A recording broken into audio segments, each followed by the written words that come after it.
the Holocaust and African and African diasporic people intersect in very interesting, direct, and deliberate ways.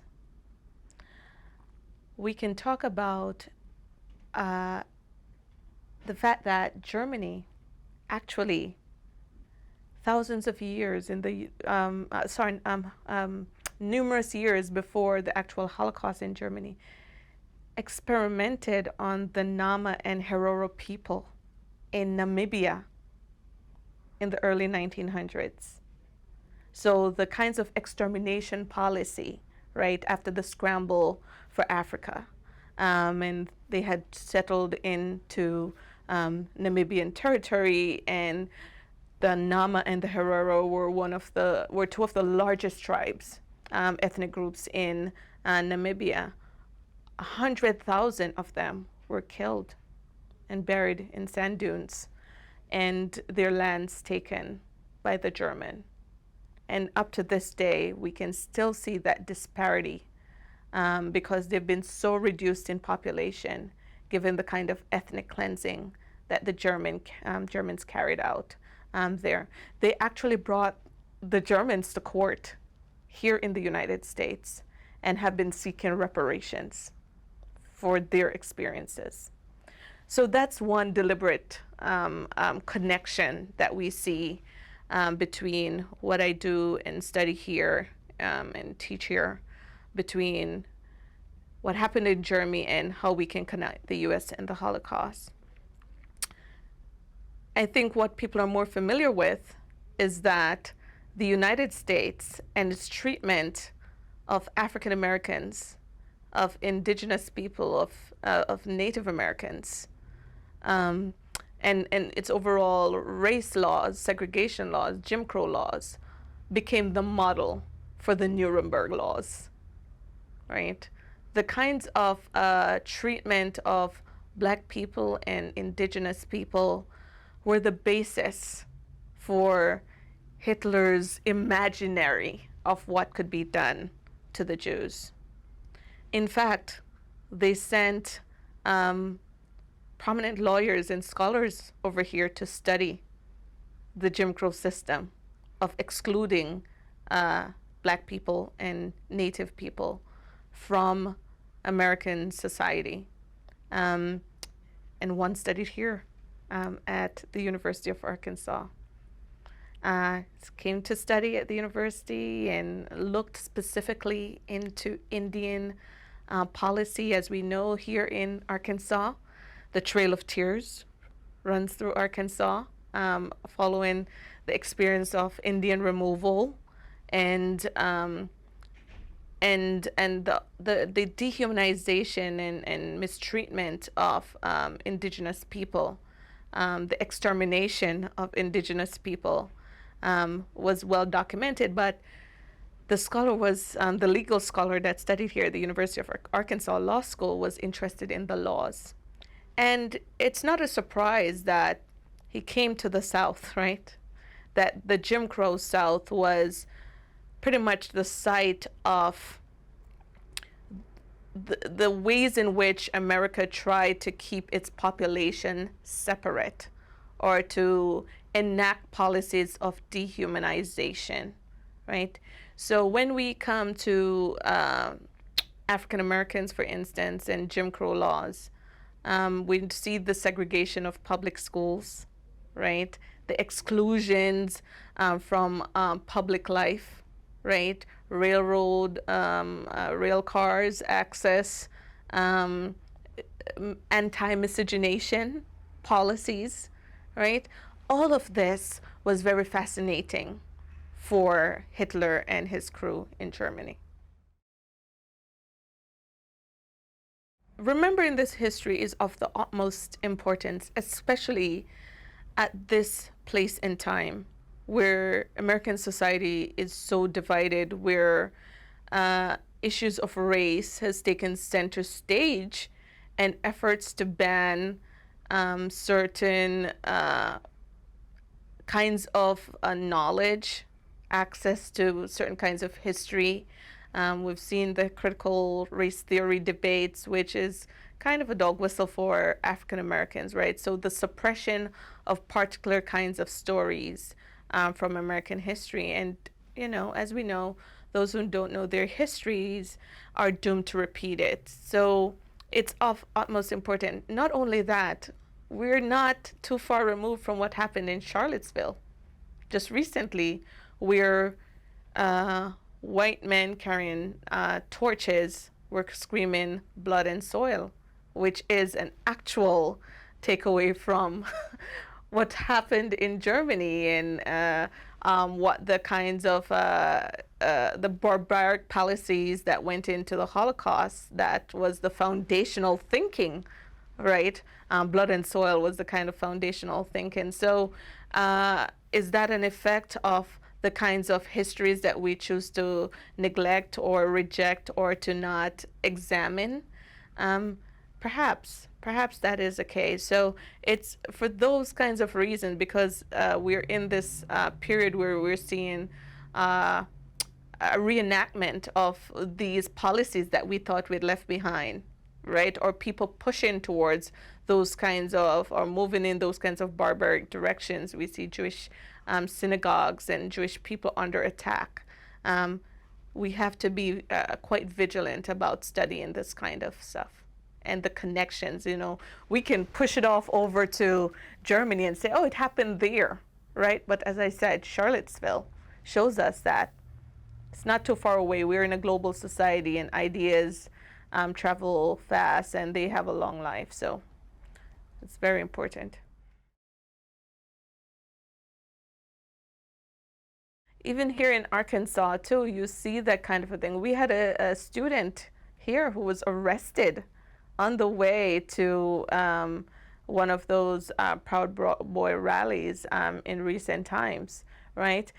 We can talk about the billboards that have kind of made Harrison famous, right? Which kind of speak to the kinds of fears that might have, grounded Nazi thinking, right? In terms of diversity means white extermination, or all of those kinds of things. So Arkansas, as far removed that that we'd like to think of ourselves, these ideas are very much alive, whether it's through legislative policies or through protest actions that we might see in some communities, or in places, as I said, Harrison, which has become quite popular for where people see as the representing the kinds of ideas that we don't want to really achieve mainstream views here in Arkansas.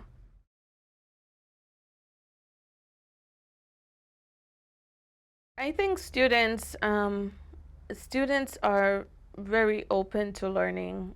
Students, once they get into this space, and they are discovering so much of what they had not been taught to them in grade school, had not been taught to them in high school, the exclusion from the curriculum, or they've been taught a version of history that did not take, they've been taught a single story of American exceptionalism, right? You've been told all the good parts. And so I think the students here are very brave, because it's indeed it takes a form of courage to really face up to that very difficult history, which is necessary in facing that difficult history, because I think it's only in facing that difficult history that we can really heal the wounds that have been created by race in this country. And so I'll have to give credit to the students for some of them are very enthusiastic. They seek out, they are majoring in African American studies or Jewish studies or indigenous studies, and really seeking out this kind of areas of learning. And I think that speaks to their desire, right, to live in an inclusive society in which they can be culturally competent to participate in the conversations. Because I do think that so much of the fear, right, that we see, whether it's in Russellville or in Harrison, is driven by, I think, people think they're being replaced, or their history is being replaced, right? Because for so long, they've only been taught one side of the story, right? If you have a story of America at the time of the Revolution, and we've all only heard about the founding fathers, right? That's all you've been told about the founding fathers, right? Well, you have to ask yourself, what did poor white women think? They were there, right? What did Native American women? They had ideas, they had views, they had thoughts. What did African Americans, especially the ones who were running away? Thinking about all these ideas that we associate so very much with America, freedom, right? And, at the start of this country, about race and liberty and all of these kinds of things. So if we've only been told one story about the founding father, and it's so much ingrained in us as a part of the nation's collective self-esteem, once indigenous people or Jewish people or Asian people or African Americans are trying to tell their story, there's going to be a fear there. So they're going to respond with resistance, right? So I do think that is a part of the problem, and we have to try to get everybody on the same page by being more honest about what our history has been. As an immigrant myself, I'm keenly aware of what you internalize as an immigrant, right, in your native country about what America is. And once you get here, and certainly this was the case for all these early 19th century migrants to the United States who perhaps are seeing America as a savior, and then they get here, you have Jim Crow laws. I remember I came here in 2001, and obviously, thinking of America as the land of milk and honey, and you can achieve what you want, and all I have to do is to, do my best. And I was a tennis player and a soccer player, and I remember, when I first came, I came to West Virginia, and so I'm in Kaiser, West Virginia, very small town, and I would go on my soccer and tennis trips, and that's when I encountered the ruins of the Jim Crow South, right? Because it became very visible to me that it was carved, the segregation policies was carved into the ground. I never knew about that. I never knew about that growing up in Jamaica, about segregation, that African Americans were being treated this way. I didn't know about all the kinds of racial issues that were so deeply a part of American history. And I would travel to these places, and you will see a railroad, and then one side of the street looks really good, and it's white residents, and then the other side of the street is really dilapidated and run down, and it's a black neighborhood. And I used to wonder all the time, does the president know? I wanted to write a letter. I'm like, maybe they overlooked this part, maybe they didn't get a chance to get to, I don't know, Harrisburg or wherever, right? And it was really jarring for me, because I had really thought, I watched Fresh Prince of Bel-Air and all of these things, right? You'd see New York on TV, and all you saw was affluence. So America was able to export an idea and kind of Instagram its image a little bit, to where you wouldn't get that other story as an immigrant. But I am putting myself in the shoe of these early 19th century immigrants, and African Americans too, who, could not come to the university that I teach at currently, right? Because of Jim Crow laws, had to be second-class citizen, what that did for their dignity, right? And if that is present now into the landscape and in so much of the afterlife of those kinds of issues still lives on, right? I've had a student who recently worked on the highway in Little Rock, running through black neighborhoods as a way of destroying black neighborhoods, right? Because black people had no political capital. They couldn't protest, right? So eminent domain became the standard practice of expropriating land from African Americans, right? And so a lot of these freeways that we see running around, whether it's in Chicago that we like to point to so much, or it's in Little Rock, in lots of these urban areas, it's so much of it was built not using the science that we're so good at, but using having segregation in mind. Let's keep this population separate from one. So we're going to have a roadway that bring one groups of people to where they need to go into their separate place, and another group of people into their separate place. So whenever you are on Highway 285 in Atlanta and you're stuck in traffic for 4 hours, we have segregation to thank for that. We think about the Holocaust in relationship to the Jews and its connection to the United States via Jim Crow laws. But another direct connection to perhaps, and maybe this is defined more through how certain scholars think about some of the atrocities that has happened in the United States. Many scholars refer to the transatlantic slave trade as a kind of Holocaust. And the United States built itself on the back of the transatlantic slave trade, right?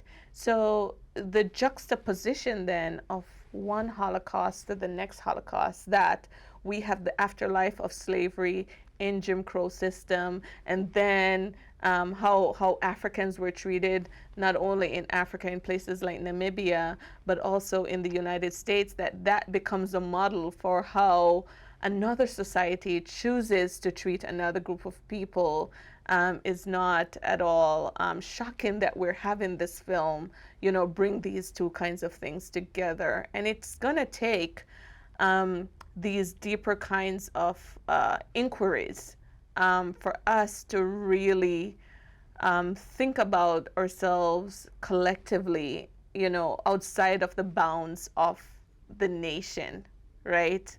And I think that's what Ken Burns is trying to erase here. We're bringing together ideas that is at the core of who we are as human beings, right? What at the core of the human experience. How can we fall into such barbarism, right? And we can point over there because it's distant from us, right? It's a far away. Germany's over there. We were the savior. We were the good guys. We did the right thing without having to do the proper self-evaluation and examination to see that we've had similar policies too. So whether it's the Holocaust related to the extermination of Native Americans and the removal of them from their land, and the widespread dissemination, right? Campaigns, or it's African American slavery and the laws that emerge that continue in a systematic way to define race relations in this country, that brings us all together, where we can't point the finger to like, oh, those are the bad guys and we're the good guys. It really helps us to question our common humanity, right? Whether we are Germans or whether we are Americans or whether we're black or whether we're white or whether we're Jewish. What is it that we're doing that really dehumanize another human being, or really efforts to rob people of their dignity? That is so important to how people, live their lives on a daily basis. The U.S. and the Holocaust, maybe some might question, why would there be a documentary looking at those ties, right? What did the U.S. have to do with the Holocaust? And I think the first thing Americans will think is that we helped. We helped the Jews, we fought, we liberated, all of these spaces, right? Without perhaps taking a deeper look, more nuanced and, complex look at what was going on. Look at, for instance, African American soldiers.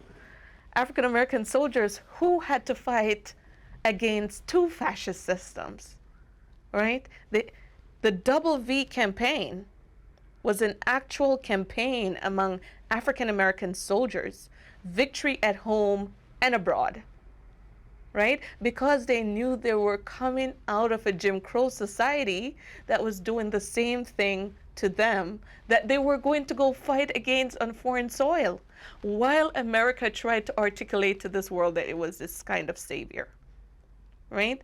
So those are the kinds of very clear connection that I think this documentary is kind of bringing to light to help Americans to see that there are deeper connections. There are African American soldiers who have fought in these wars, but we're a country that celebrates people who shed their blood for the freedoms that we enjoy, but they had to come back into a segregated society where they could not vote, where they could not, that basic human dignity they could not enjoy. So those are the deep connections that I think a film like this can help Americans to connect more dots beyond the science of what was going on, perhaps with, World War II and, making of the bomb and the Manhattan Project and those kinds of direct links. But how were these two societies similar? And as I mentioned earlier, that Germany actually saw the U.S. as a model, right? That they saw the U.S. as achieving the height of what they wanted to achieve. We can also think about, too, that the reason why, for instance, even as the U.S. was trying to suggest that they were helping the Jews by taking immigrants, that we were deeply steeped in a society where eugenics, that kind of science, held sway. Right? That there were quotas on the kinds of immigrants who were allowed into the United States. And that was what Hitler was trying to do. He was trying to create the master race. So different races of people who did not have the desired qualities, they were not being accepted in society. They were to be exterminated. And the United States handled that through its immigration system. Right? So if we look at the early laws, the Asian Exclusion Act, the fact that it was not until 1965, the Hart-Celler Immigration Act, that we would not see the kinds of preferred white immigrant. We would not see a movement away from that preferred white immigrant, right? That was who defined American immigration policy. That's where the quotas for immigrants went to, because America, conceiving of itself, at least through its policies, its immigration policies certainly, right, was trying to create this white society through its eugenic science, through its immigration laws, and through its Jim Crow laws. It was trying to dehumanize one group and bring in more of another groups of people, because it had all these ideas about blood purity and who could contribute to making a better society. Certainly not African Americans, certainly not Native Americans, and other groups who they deem less desirable. Other than the fact that Ken Burns is absolutely masterful at creating, what he's done with the Civil War and all the other documentaries that he has created, I will be tuning in to this documentary because, first of all, I'm giving students extra credit for watching it as well, and film points. So I'll have to do the background stuff for it, but it feeds directly into some of the topics that we're talking about. And I think beyond students, understanding race from just an American perspective, I think this documentary allows them to get a broader, transnational, global, interracial history where, you know, these ideas are concerned. So I think, you know, others should tune in too, because um, other than the masterful storytelling of Ken Burns, I think it provides wonderful insights into understanding not just of, you know, American history, but how we internalize, how we set about certain kinds of ways of internalizing particular sets of storytelling. And it will really tap into you know, our critical thinking abilities about, oh wow, why did I know this but not, you know, think about that?